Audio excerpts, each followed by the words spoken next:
The air inside Peterson Forge and Steel didn't just smell, it tasted. It tasted like ozone, burnt hydraulic fluid, and the sweat of 200 men who knew exactly how much their severed fingers were worth according to the workers' comp chart. For 17 years, that taste was my breakfast. I'm Mary.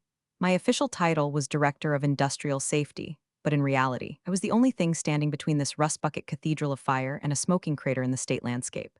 I clocked in at 0530, always 0530. The sun wasn't even thinking about rising yet, but the forge was already screaming. The floor vibrated through the soles of my steel-toed red wings, a hum that settled deep in your molars. That vibration was the heartbeat of the plant. If it skipped, I knew. If it raced, I knew. And lately, thanks to the new leadership, the whole damn place felt like it was going into AFib. I started my rounds near the number 4 press. It's a 3-story monster capable of exerting 5,000 tons of pressure. It turns solid steel into car parts like it's squishing Play-Doh.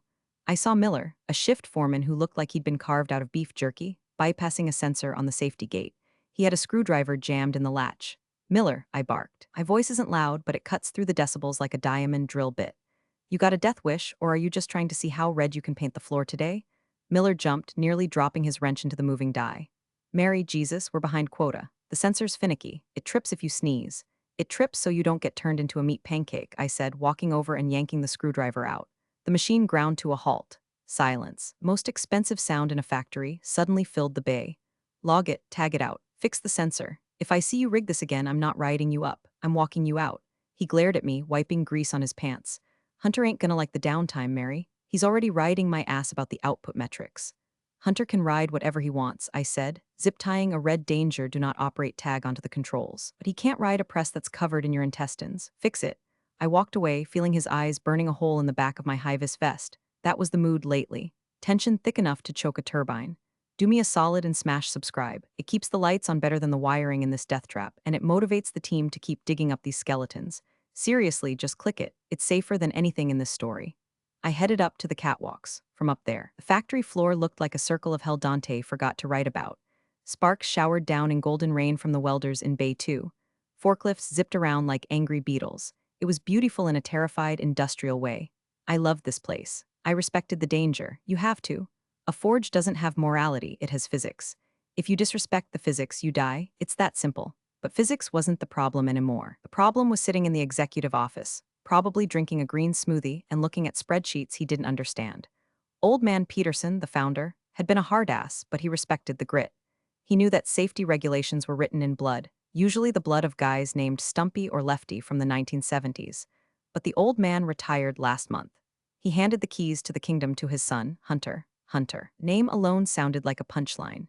He was 32, had an MBA from a college that probably sold degrees in a bundle with spray tans, and he'd never touched a wrench in his life.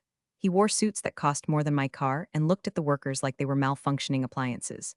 I made my way to the chemical storage locker. I needed to check the ventilation logs. As I walked, I saw a puddle of hydraulic fluid near the aisle, a slip hazard. I grabbed a bag of absorbent granules, we call it kitty litter, and dumped it.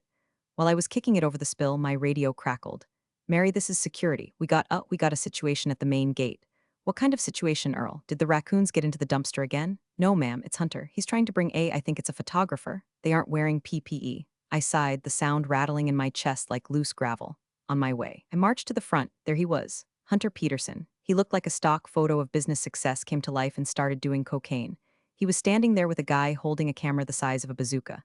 Hunter was wearing loafers in a heavy forge. "Mary," Hunter flashed a smile that was all teeth and no warmth, just the buzzkill I wanted to see. "We're doing some shots for the new website, modernizing the brand, capturing the raw energy."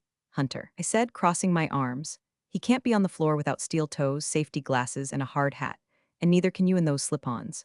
Hunter laughed. It was a dry, dismissive sound like paper tearing. "Relax, Mary. We're just going to stand by the yellow line. We aren't touching anything. Don't be such a dinosaur. The yellow line doesn't stop shrapnel, Hunter. And it doesn't stop a forklift from sliding on oil, PPE, or he waits in the lobby." Photographer looked nervous. Hunter looked annoyed. His eyes narrowed, the smile vanishing like a blown fuse. "This is my plant, Mary," he hissed, leaning in. He smelled of expensive cologne and entitlement. "I'm trying to bring this rust bucket into the 21st century. Stop throwing red tape at me every time I try to breathe." "It's not red tape," I said, staring him dead in the eye. "It's the law. And it's my job if he goes out there. I'm logging a violation against executive management." He stared at me for a long, heavy second. I could see the gears turning, not the precision gears of a Swiss watch, but the rusty, grinding gears of an ego that had never been told no. Fine, he snapped. Get him a hat, but Mary, we need to talk later. About your adaptability. My calendar is open, I lied. As they walked away, looking like tourists in a war zone, I felt a cold knot in my stomach. This wasn't just a clash of styles. This was a countdown. I checked my clipboard. The monthly state audit window opened in 2 weeks. Hunter didn't know that. He thought audits were things you could reschedule with a golf game. I looked at the forge, spewing smoke and fire. I looked at Hunter's retreating back. Adaptability, I muttered to myself. Buddy, I'm about to adapt your ass right out of a lawsuit. I didn't know it then, but I had just started writing my own termination letter. And honestly, it was going to be my masterpiece. The all-hands meeting was held in the shipping bay because it was the only place big enough to hold 200 angry, tired people without starting a riot. Hunter had ordered a stage to be built, a literal stage. Wood risers, a podium, the works. He even had a banner printed that said Peterson Forge, forging the future faster. Faster, I whispered to Mike, union steward standing next to me. Mike looked like a fire hydrant with a mustache. That's a great word to see in a place where slow means you keep your thumbs. He's gonna cut the break times, Mary. I can feel it in my bad knee, Mike grumbled, spitting into a coffee cup. Hunter bounded onto the stage like he was hosting a game show. He was wearing a headset microphone. The feedback screech made half the room wince. Good morning, Team Peterson, Hunter yelled. His voice echoed off the corrugated metal walls, sounding hollow. I know change is scary. I know you guys are used to the old ways, the slow ways, the safe ways. He actually made air quotes around the word safe. My blood pressure spiked so hard I could hear my heartbeat in my ears. But the market doesn't care about safe, Hunter continued, pacing the stage. The market cares about lean. The market cares about speed. You're bleeding money on protocols that were written when disco was cool.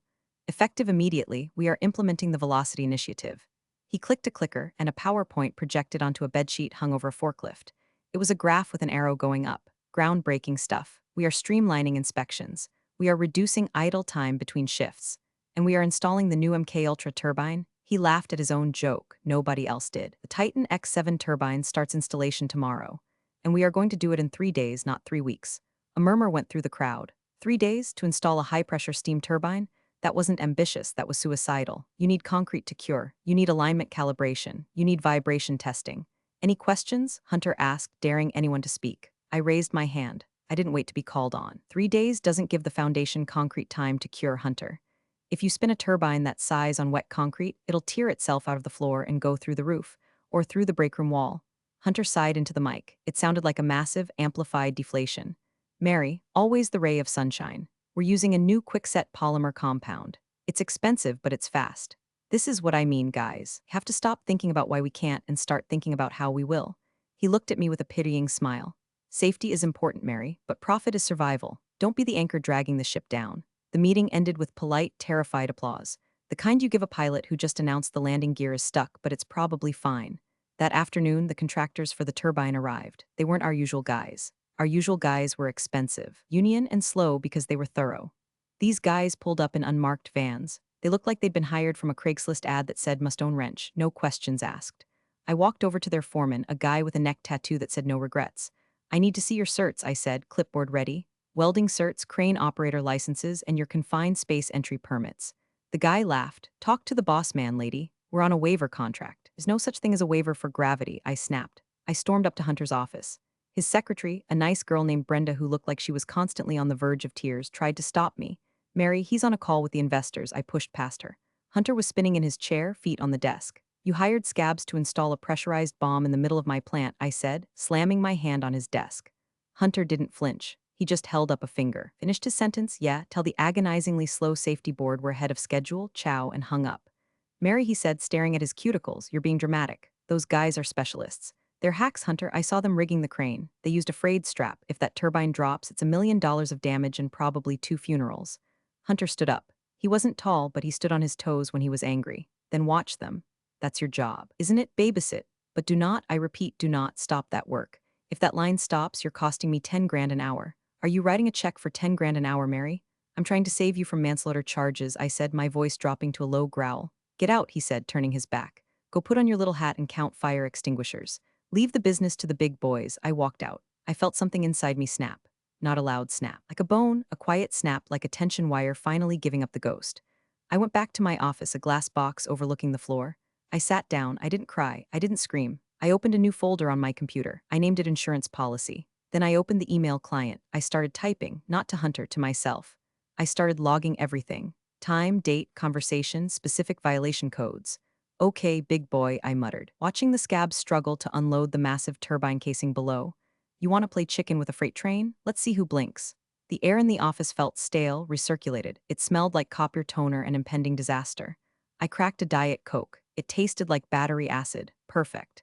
There's a saying in safety: if it isn't written down, it didn't happen. But there's a darker corollary to that. If it is written down and you ignored it, you're screwed. The next 3 days, I became a ghost in my own factory. I stopped yelling. I stopped chasing down foremen to fix minor infractions. Instead, I became a photographer of the apocalypse. I used my company tablet, the ruggedized one that could survive a drop from a crane. I walked the perimeter of the new turbine installation, Hunter's Titan X7 project. It was a disaster in slow motion. The quickset polymer they poured, it was bubbling. Bubbles in a foundation mean air pockets. Air pockets mean weakness. When that turbine spins up to 3,600 RPM, that foundation is going to crumble like a stale biscotti. I took a photo. Click. Timestamp 09:14 a.m. Note: visual evidence of improper curing/outgassing in base slab. Cited violation of ASTM C something or other. I knew the codes by heart. I saw the specialist contractors welding the steam pipes. Their beads were sloppy, looking like caterpillars having seizures. Undercutting, porosity, it was garbage work. I zoomed in. Click. Timestamp 10:45 a.m. Note: steam pressure line weld integrity compromised. High risk of rupture. I didn't stop the work. Hunter had given me a direct order: do not stop that line. Okay, boss, I won't stop it. I'll just build the autopsy report while the patient is still breathing. My office became a war room. I printed emails. Every time Hunter sent a snarky reply like, "Stop worrying, Mary, we have a warranty," I printed it. I highlighted the timestamp. I filed it in a binder. I called the binder the Book of Hunter.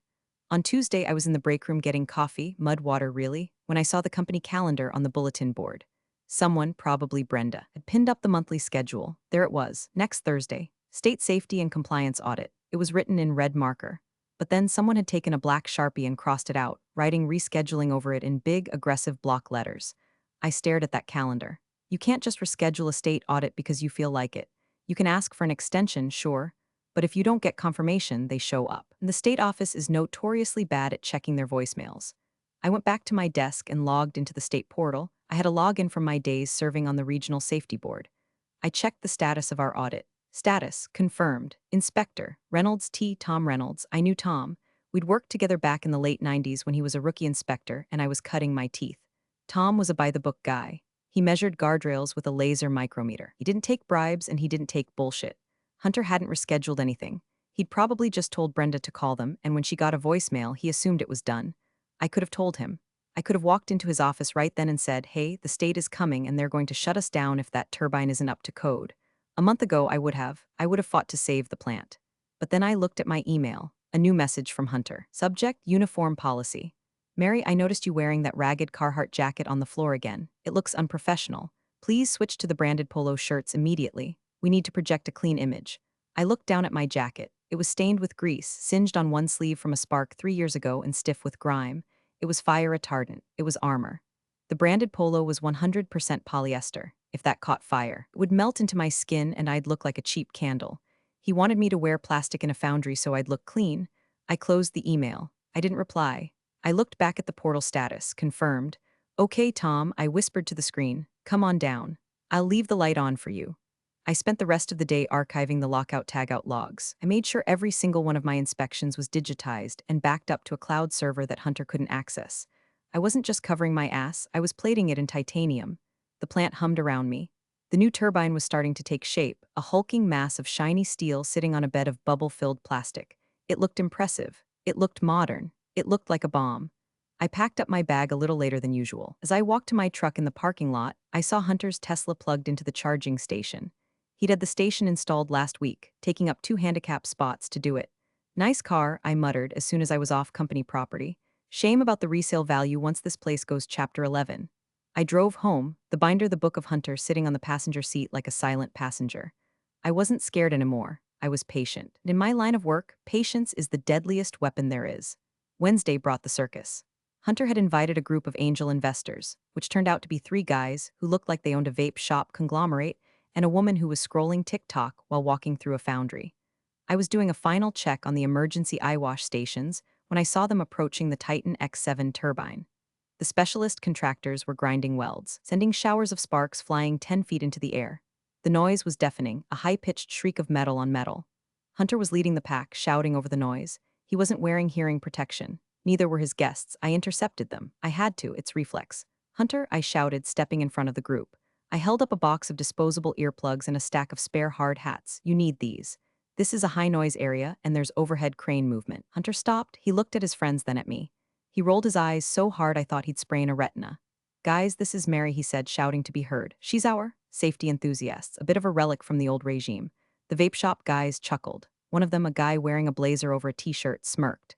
Whoa, scary Mary. We're good, sweetie. We're just passing through. Sweetie? The word hit me like a splash of liquid nitrogen. Put the hats on, I said. I voice flat and the plugs. OSHA regulations require. Hunter stepped forward, entering my personal space. He grabbed the box of earplugs from my hand and tossed them onto a nearby workbench. Mary, he said, his voice dropping to that dangerous, quiet tone he used when he wanted to feel like a big man. We are in a non-active transit zone. I designated it myself this morning. These are my guests. You are embarrassing the company. A non-active zone. I pointed to the grinder showering sparks 3 feet away. Hunter, that is active hot work.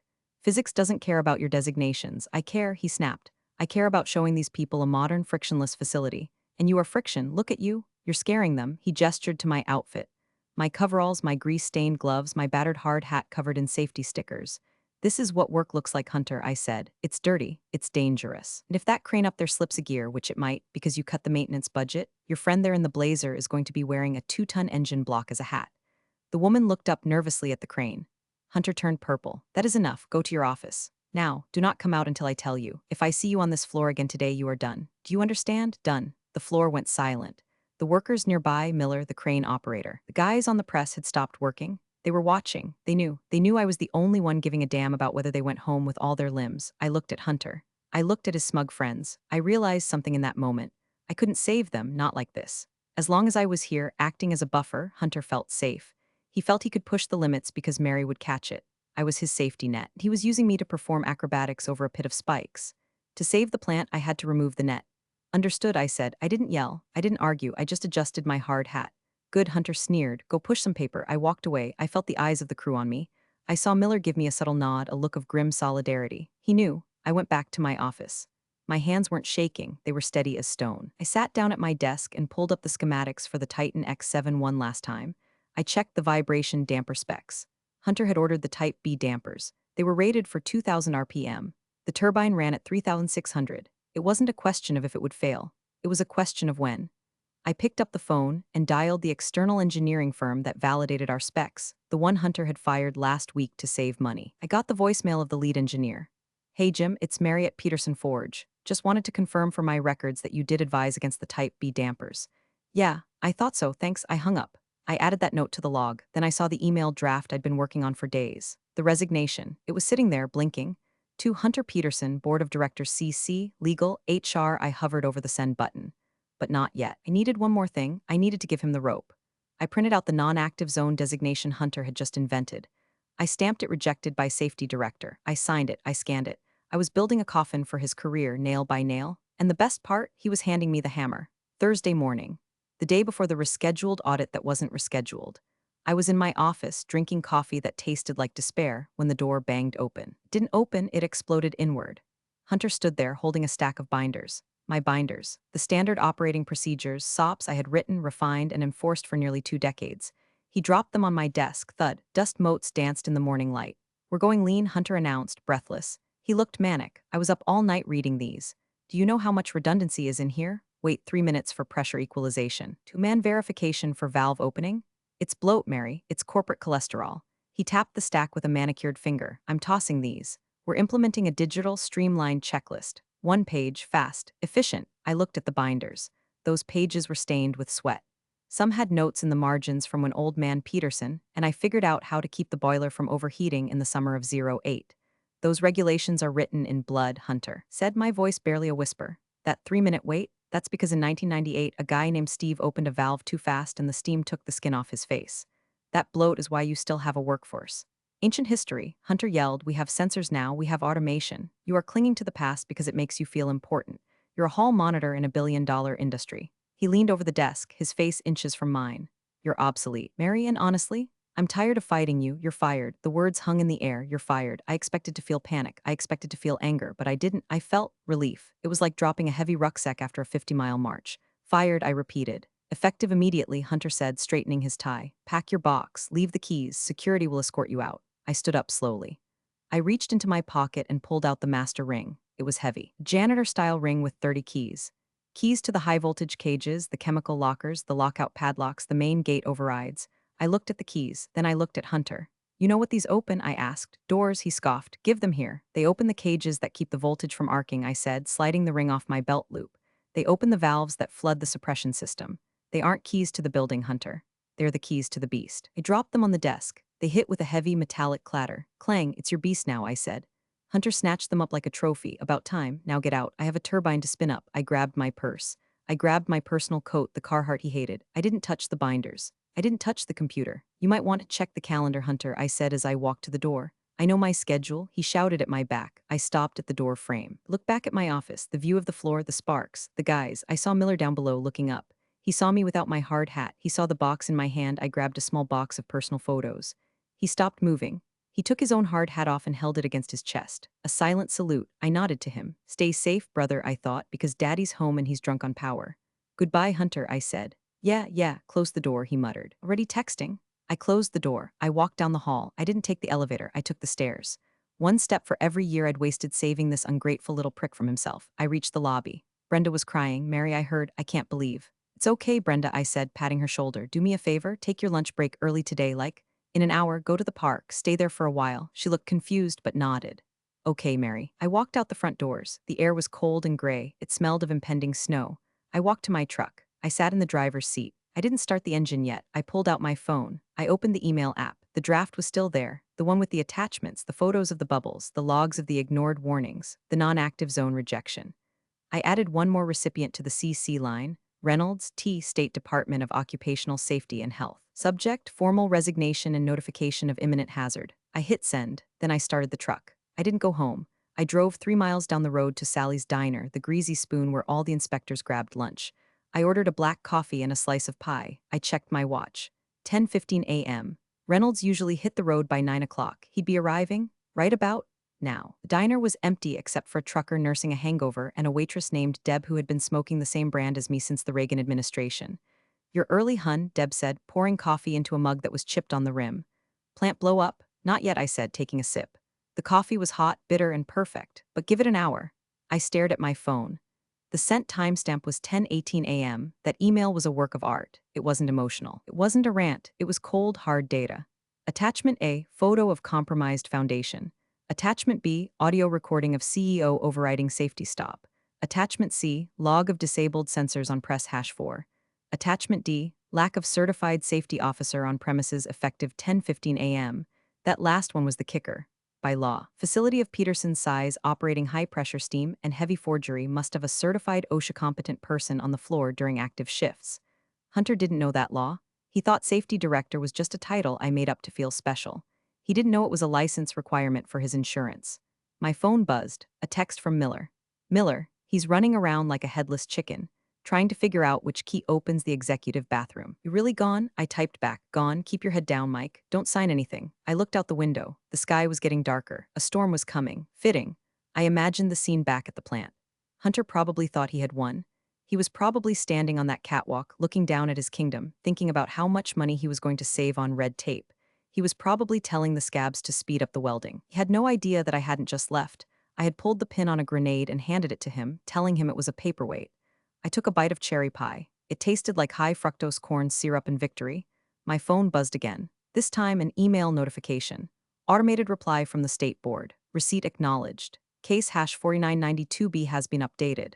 Then, a text from a number I hadn't heard from in years. Reynolds, just got your email. I'm 5 minutes out. You serious about the foundation bubbles? I typed back, see for yourself, asked to see the curing logs. Oh wait, there aren't any. Reynolds, copy that. I'm going in heavy, going in heavy. In inspector speak, that meant he wasn't coming for chat. He was coming with the red tags, the stop work orders, the padlocks. I signaled Deb for a refill. Deb, keep em coming. I think I'm going to be here a while. Celebration or funeral? She asked. A little bit of both, I said. I sat there, a 50-year-old woman in a diner, unemployed for the first time in 2 decades. I should have been terrified about my mortgage. I should have been worried about health insurance. But all I could think about was the look on Hunter's face when he realized that safety wasn't a department.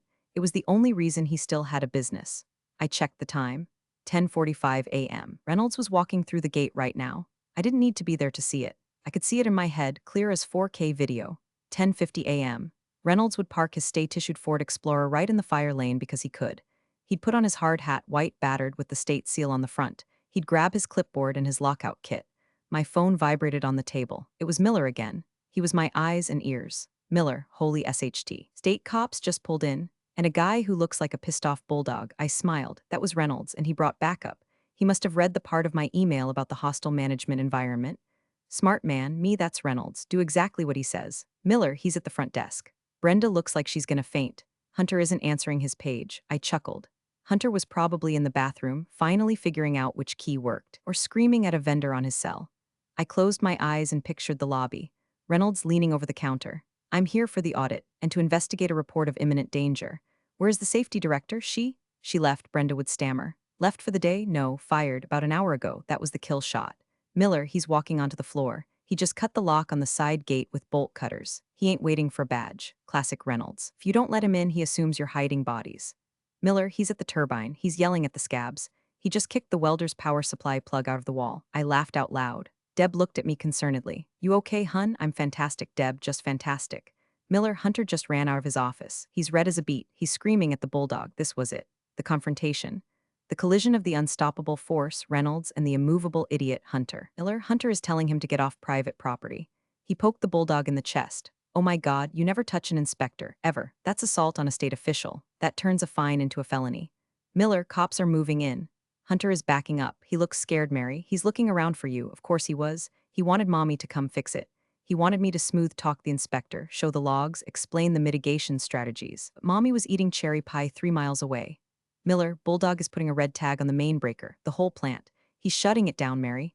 Lights are going off, a red tag on the main breaker, the nuclear option. It means this entire facility is unfit for human occupancy. Miller, it's quiet. Oh God, it's so quiet. Hunter is crying, actually crying.